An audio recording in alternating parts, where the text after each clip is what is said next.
Having good presentation skills is important in almost every profession nowadays.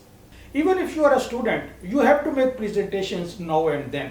Then when you go for a job interview, you sometimes have to make a presentation. If you are a PhD student, you have to defend your thesis, then you have to make a presentation.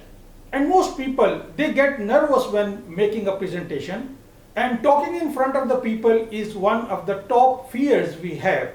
In this short video, I'm going to give you few tips which will help you make a presentation. And we are starting right after this short break.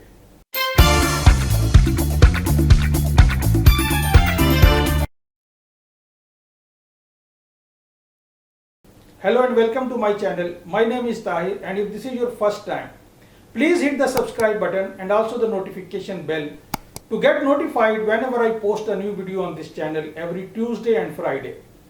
Talking in front of a group of people makes us nervous. And it's not only you.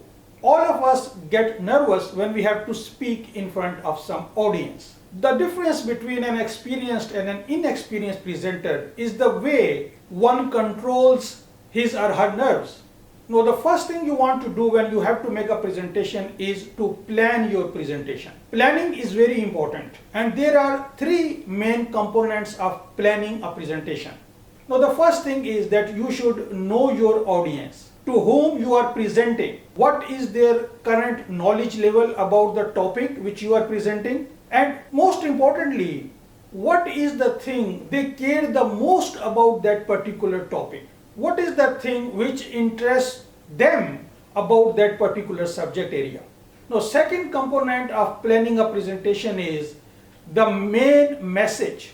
What is the core message you want to convey to your audience? For example, if you are a salesperson, your main message could be that you should purchase our product because it has such and such features which are better than other products. And if you are a PhD student defending your thesis and making a presentation, and I'm giving this example because most of my YouTube audience are PhD students, then the core message in your presentation would be something like this, that I have made a significant original contribution to the knowledge, and therefore I should be awarded a PhD degree. So this is your core message. Now, this is the second component. Now, the third component of planning a presentation is that you now, from this main message, you try to structure your presentation. You try to expand from this main topic. That okay, I'm selling this product, so these are the three features which I'm going to highlight. If I'm defending my thesis, these are the main things. I have written this journal paper, so many conference papers, I have done this experimentation. So this is the structure. So put a square on the paper, or even you can use a software. This is called mind mapping or structuring. You can use a flowchart. You can use a mind mapping software such as FreeMind. And in the center you put your main topic. Then you take some branches. How you are going to discuss these things? There would be 3 or 4 branches. And then in each of those branches, you try to put the contents which you are going to deliver to the audience. So structure your presentation. So in planning, there are 3 things: your audience, your main message, and how you structure the presentation.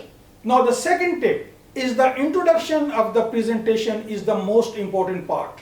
And in the introduction, there are again 3 components. First is that you have to overcome your nervousness. And the second thing is that you have to captivate the attention.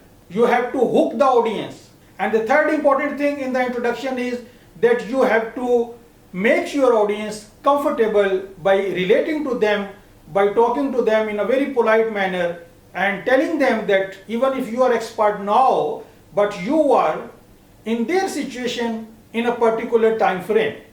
Now, how to overcome the nervousness? Now, there are few techniques.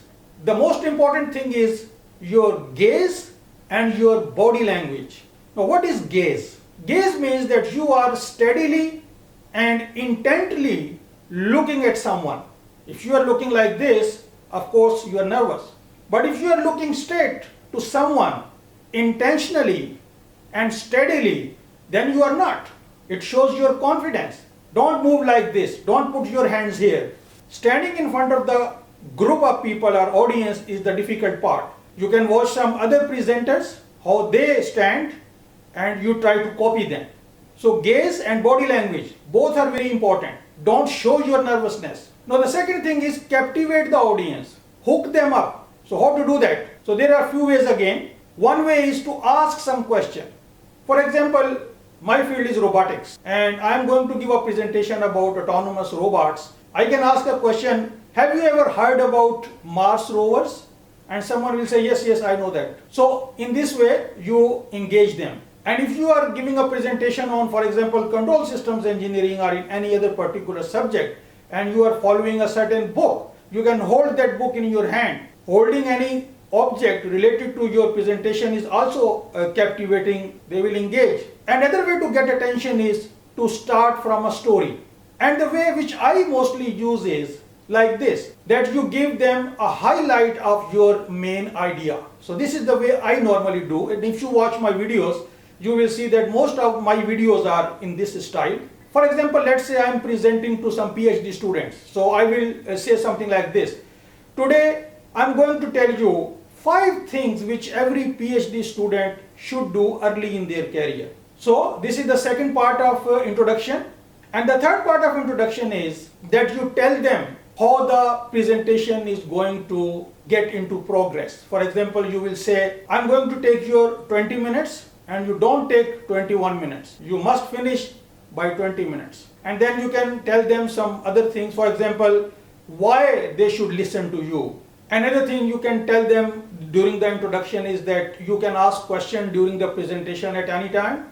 Don't say that please hold your question till the end, because this is, in my opinion, is the wrong way to do a presentation.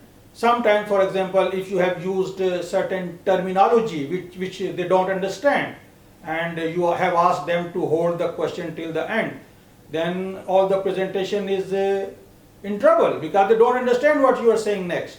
They don't know the original words which you have mentioned. So allow them to ask question anytime during the presentation. So these are 3 components of your introduction, and introduction is very important, because if you get the start of your presentation wrong, you showed your nervousness, you have not started well, then you will be in trouble.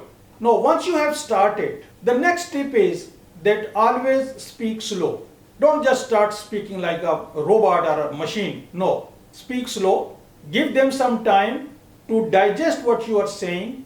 Even you can pause, because pause is very powerful in the presentation. Shows your confidence. It gives them time to digest the information which you are presenting. The next tip is that you must tell them your agenda. Just after the introduction, you can tell them your agenda, that this is what you are going to talk, and these are the milestones in our presentation. And when you reach a milestone, the audience will take a breath and they will understand that now one milestone is gone, now we are in the next phase of the presentation. So this is an important thing, that you tell them your agenda for today's presentation. Now the next tip is a little different in Western culture and in Eastern culture.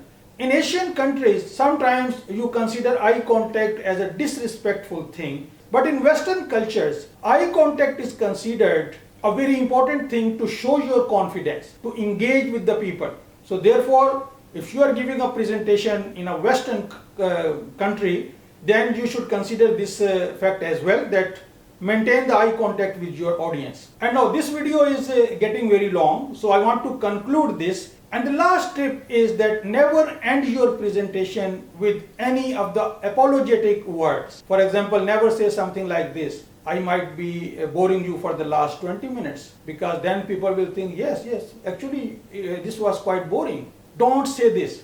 Instead, what you should do is give a recap of your presentation. For example, today you learned these 5 important things which you should do early in your PhD career. Now let's have a quiz and then ask a question. Or you can say, now you have learned some good features about our product. Next time when you want to buy something, please consider our product as well. Something like this. So ending of your presentation is also very important, and make sure that you end the presentation within the allocated time. So these were some of my tips for you. If you like this video, please give it a thumbs up and share with your friends and colleagues. A lot of them might also want to know how to make a good presentation, and this tutorial might help them as well. Thanks for watching and see you next time.